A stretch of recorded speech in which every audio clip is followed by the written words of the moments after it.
Welcome to the Coach Barnabas podcast. It's time to take a few minutes and leave behind the stuff that drains us and recharge our batteries with some encouragement and insight. Finding the extraordinary in the ordinary. Hey everybody, welcome to episode 17 of the Coach Barnabas podcast. Can't believe we're already at 17. Seems like just a couple months ago we were at 0. And that's pretty much because that's where we were. But it's great to be with you. Thanks for joining me.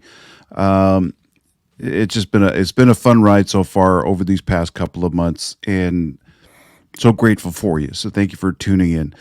Just want to take a few minutes. I'm not going to talk a real long time, but I just kind of want to talk to you a little bit about at least something I've done and something my wife and I are doing. We're in the process of challenging each other in an area that I think is, so far, we've just been doing this for a few days, and I can already see results. And I want to share that with you, and maybe it'll serve as an encouragement to you. But to get into that, I kind of want to just talk about something that's been going on in my own personal life, and that is previously, over the years, throughout maybe the last 10 years or so, I found myself being really politically engaged, especially when it comes to like national presidential politics, things like that. Now, I don't claim to be an expert or anything like that, but I've been, pretty vocal, pretty, opinionated, let's say, sometimes more than others. I still try to be civil, that sort of thing. But at the same time, I'd see things in I am fluent in sarcasm. That's like my love language or something. Not really, but it's something akin to that.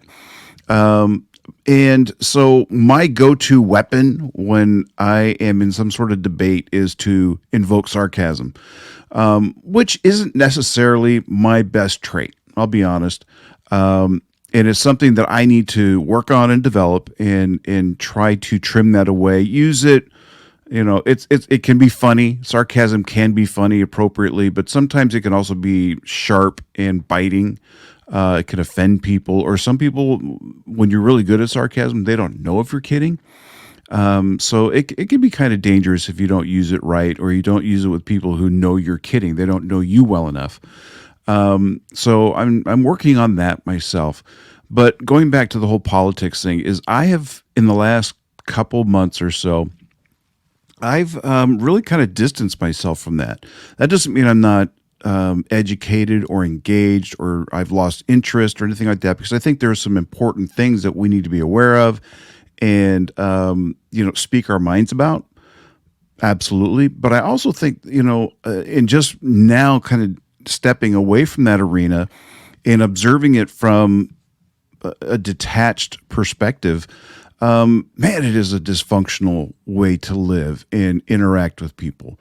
And I always kind of felt this way, but then when you really separate yourself from it, you realize it's like Thunderdome or to use a different analogy, it's like, for those of us who grew up watching wrestling, like a battle royal where there's just people in there and there are no allies, or even if you think they're allies, they'll throw you out just as quickly as anything if the minute you appear even to disagree with them.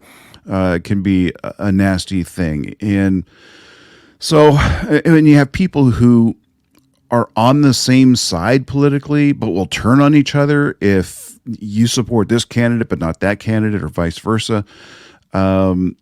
It's awful. And the way people treat one another. Now, if you've ever, you're driving down the road, you come to an intersection, you arrive to the intersection at the same time as somebody else, and you flash your lights, you wave to them to go ahead, go on through, or they do the same for you. And they say, no, I'll go after you first. Now, we're not asking them, what are your politics? Are you a Republican or a Democrat? Did you vote for this person or that person? We're just being a nice, kind human being. And so on one hand, we can be very polite, kind human beings, even when behind the wheel. But then we go on to social media or something like that, and maybe that very same person that we just, kindly let go ahead of us, says something that we disagree with politically, and suddenly, they are brainless, they're idiots, they're, whatever. And we just speak horrible, horrible things about them. And this is something that has always kind of annoyed me, but I think particularly now when I have distanced myself from it, it's become that much more distasteful to me and ugly, to be honest.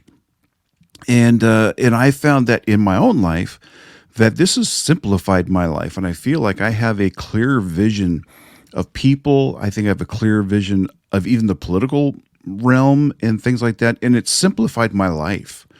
And I find myself not being emotionally wound up all the time. And I've said this for years that I think there are a number of people who aren't happy unless they're miserable.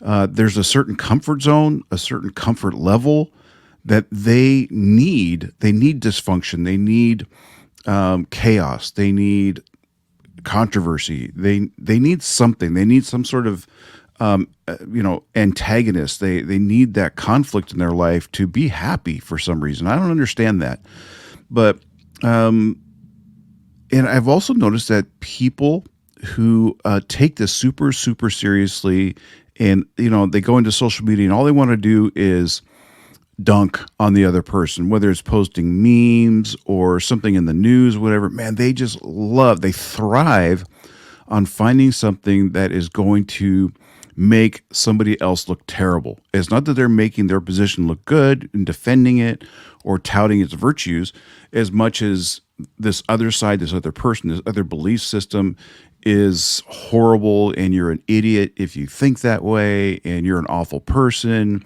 I mean, just the most vile, disgusting things that you could say about people. It gets thrown around, and very loosely and inappropriately.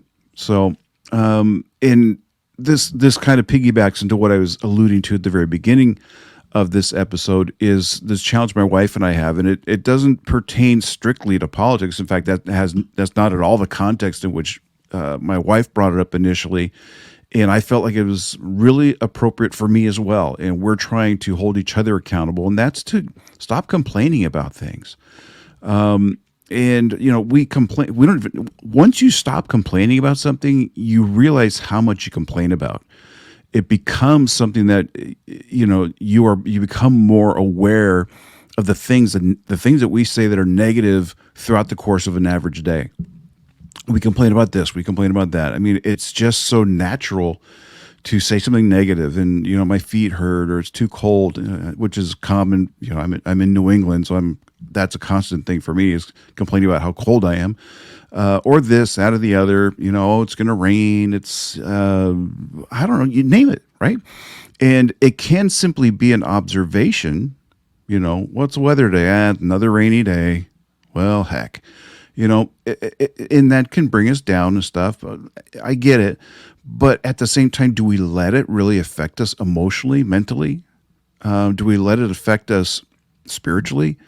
And I think, the more we dwell on negatives, the more we complain about things, the more we don't appreciate the good things in our lives and give voice to those things, and we dwell and pile on the things that annoy us and bother us, even if it's legitimate.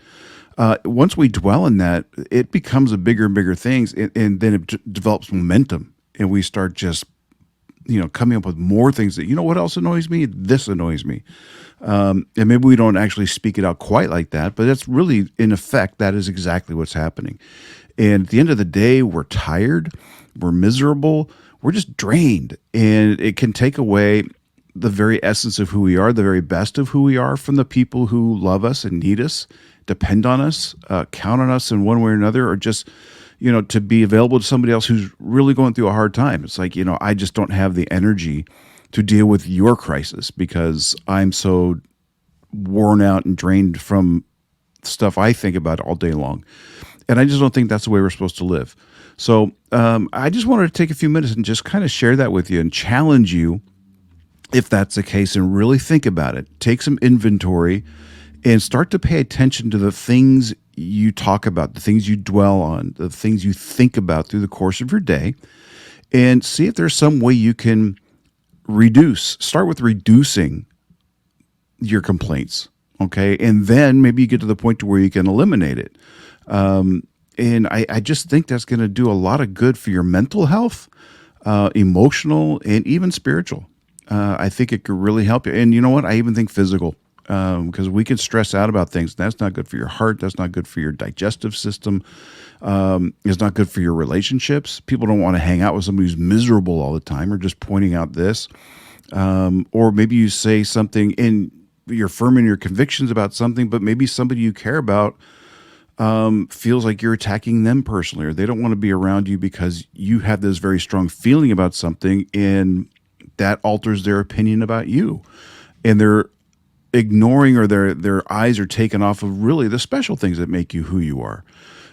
So I don't know. I just think about that. It's just something that's been on my heart and mind in recent days and even weeks, maybe even months. But I want to take this opportunity and kind of throw that out there. Think about it. Really think about the things you say, things about the things you're dwelling on, thinking about the things you're spending your time on, and see if there's just some stuff that just needs to go. Okay. We're in springtime. It's a kind of mental and emotional spring cleaning and getting rid of the stuff that is taking up room in your life that is best saved for something more positive, more constructive. Okay. So that's my thought for you. I hope you're doing well. Be encouraged. Be an encouragement. Have a great rest of your day, and we'll talk to you again soon. Take care. Thank you for joining the Coach Barnabas podcast. We'd greatly appreciate your support by liking and subscribing to the podcast and setting up notifications so we can let you know when new episodes are available. We'd love to hear from you, so please leave a comment. Make a difference today.